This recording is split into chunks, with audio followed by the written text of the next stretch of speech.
안녕하세요. 서울 슈퍼션 수면의원 신경과 전문의 한진규입니다.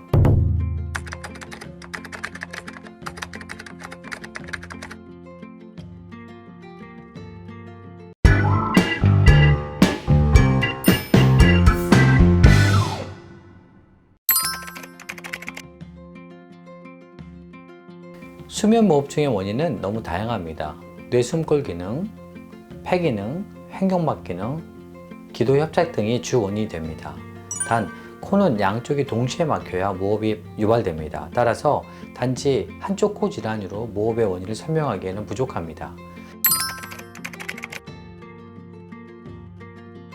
수면 무호흡이 있으면 뇌에 산소 공급이 제대로 되지 않아 두통, 집중력 저하, 기억력 저하 등이 증상으로 나타날 수가 있습니다. 또 무호흡으로 인해 수면의 질이 떨어져 수면 중 쉽게 외부 소음에 반응할 수 있고 오전에 몸이 개운하지 않을 수도 있습니다.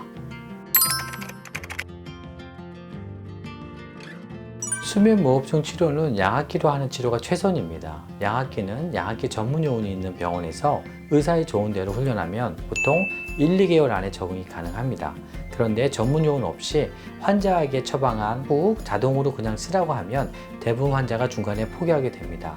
따라서 양압기를 처방받을 때 그 병원이 양압기 수면 전문의가 있는지, 전담 양압기 팀이 있는지 확인하신 후 수면 무호흡 치료를 받으시면 빠른 시간 내에 적응하고 큰 효과를 볼 수가 있습니다. 우리가 꿈을 꿀 때 원래 온몸이 마비가 되고 그 다음에 움직이지 않게 되는데 중간에 뇌가 깨면서 뇌는 깼는데 온몸이 계속 마비가 되는 단계를 가해눌림이라고 합니다. 잠에는 단계가 있는데요. 1단계, 2단계 얕은 잠, 3단계 깊은 잠, 꿈꾸는 꿈수면으로 나눠집니다. 이 중에서 깊은 3단계 잠에서 몸을 움직이고 소리를 지르면 몽유병이라고 합니다. 반면 꿈꿀 때 꿈대로 움직이면서 소리를 지르거나 움직이면 꿈행동장애라고 명명합니다. 그래서 환자분이 자다가 이게 가해눌림 증상인지 몽유병 증상인지 꿈행동장애인지는 정확한 진단이 필요하게 됩니다. 이 원인을 파악하기 위해서는 수면다원 검사가 필요로 하게 되겠고요. 병원에서 1박 2일 동안 자면서 하는 검사로 수면에 대한 정확한 진단을 내리는 종합검사라고 이해하시면 될 것 같습니다. 수면 중에 호흡할 때 잡음이 나고 소음이 나는 것을 코골이라고 합니다. 그리고 단순 코골이는 혈액 중에 산소가 떨어지지 않고 소리만 나는 그냥 단순 질환이라고 이해하시면 될 것 같고요. 코를 골면서 산소가 떨어지고 심장 내에 부담이 되면 수면 무호흡증으로 진단이 나눠지게 됩니다. 단순 코골이라면 원인이 혀 상방, 코나 목 쪽 정도에 막히거나 휘어서 공기가 회오리치면서 나는 소리고요. 무호흡이 아니기 때문에 크게 걱정하지 않고 자세치로 옆으로 누워서 주무시기만 해도 많이 도움이 됩니다. 만약에 수면 무호흡증이 동반된 코골이라면 심장과 뇌가 망가질 수 있기 때문에 빠른 치료가 반드시 필요합니다. 코를 골 때 소음만 나는 단순 코골이라면 옆으로 누워서 주무시면 도움이 됩니다. 정면을 보고 누우면 혀가 뒤로 밀리면서 숨길이 막히고 코골이 증상이 더 심해질 수가 있습니다. 모로 옆으로 눕거나 엎드려 자면 혀가 바깥으로 빠져나오면서 코골이 증상이 줄어들게 됩니다. 또 적정 몸무게가 아닌 비만이라면 다이어트도 도움이 되겠습니다. 그러나 코골이에 수면무호흡증이 동반된 경우에는 시중에 있는 코골이 방지 기구를 잘못 사용하시면 위험에 빠질 수가 있습니다.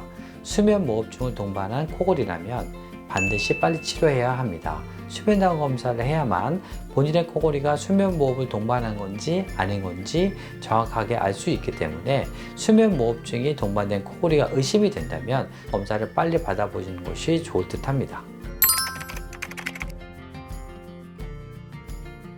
기면증은 뇌 안에 하이포크리틴이라는 시상하부의 시차 적응에 관련되어 있는 뇌 호르몬이 적게 나와서 낮에 심한 졸음을 호소하는 병입니다. 기면증의 주 증상은 꿈에서의 환각, 환시, 가위눌림, 주간졸음, 너무 웃거나 화가 나면 기운이 빠지는 탄력 발작 등입니다. 졸만한 상황이 아닌 상황에서도 참을 수 없는 주간졸음이 밀려오는 비정상적인 주간 졸음만으로도 기면증을 의심할 수가 있습니다. 야간 수면과 주간 졸음을 같이 체크해야 되기 때문에 수면 다운 검사와 다중인면 잠복기 검사를 같이 시행 후 김영진이 확진이 됩니다. 야간 수면이 좋은 날에도 주간 졸음이 심하다면 검사를 한번 해보시는 것이 좋을 듯 합니다. 기면증을 확진하기 위해서는 수면 다운 검사를 한 뒤 그 다음날 주간 졸음 검사를 받아야 합니다. 야간에 수면 문제를 파악하고 그 다음날 병적 졸음이 있는지 확인해야 기면증이 확진이 되기 때문입니다. 2018년 7월부터 기면증 관련 수면 다운 검사는 건강보험이 적용이 됩니다. 건강보험 여부를 먼저 확인하시고 검사를 확진한 다음에 치료를 받은 것이 좋을 듯 합니다. 수면 다운 검사를 통해서 기면증이 확진된 이후에는 기면증 치료약이 건강보험에서 보험을 통해서 치료를 받을 수가 있습니다. 기면증이 의심될 때는 너무 걱정하지 마시고 수면 다운 검사를 통해서 확진한 다음에 치료 받으시면 정확한 치료를 받을 수 있다고 말씀드리고 싶습니다.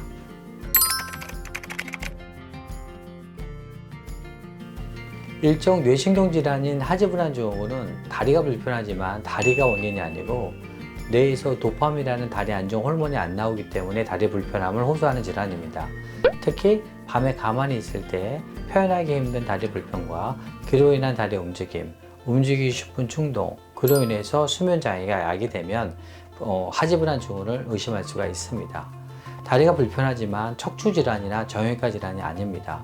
일단 하지불안 증후군이 맞는지, 하지불안 증후군이 맞다면 1차인지 2차 하지불안 증후군인지는 수면 다운 검사를 통해서 정확히 진단받은 후 치료받으시면 도움이 될 거라고 말씀드리고 싶습니다.